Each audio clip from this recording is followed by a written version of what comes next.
This is chapter 6 of Getting to Know Grace. Headmistress, are you inside? The assistant person is knocking on her door.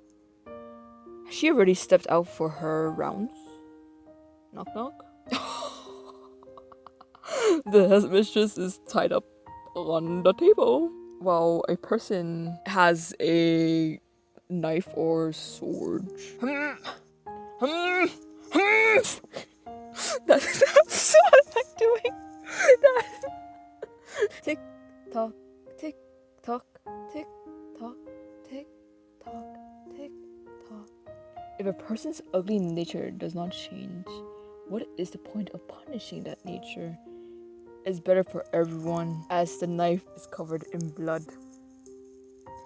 If it's completely gotten rid of instead, the assistant headmistress or whoever she is notices the person through the people. The person turns around and notices the door.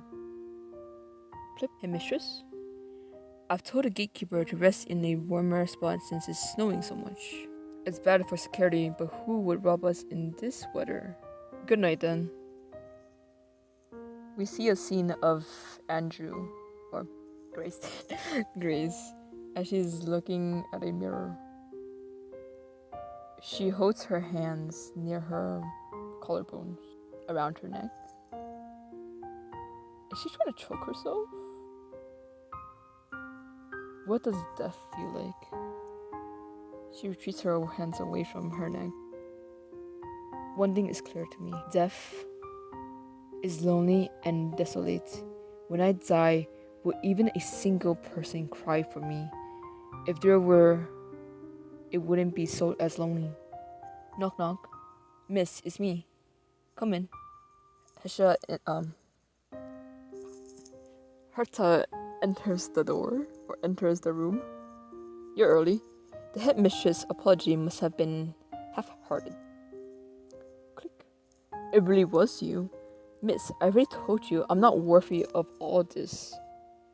Does it burden you when I do things for you? If I may speak honestly, why was I whipped in the first place? Because you were clueless. If the Duke get word of it, the headmistress will whip me to death next time. Then I'll have rest of her fingers cut off, and her repulsive teeth and tongue pulled out. What?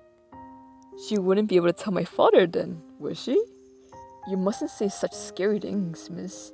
Beautiful words suit my beautiful mistress. That's the most cruel thing you could have said, Herta. Grace undressed in front of Herta. Will you come nearer?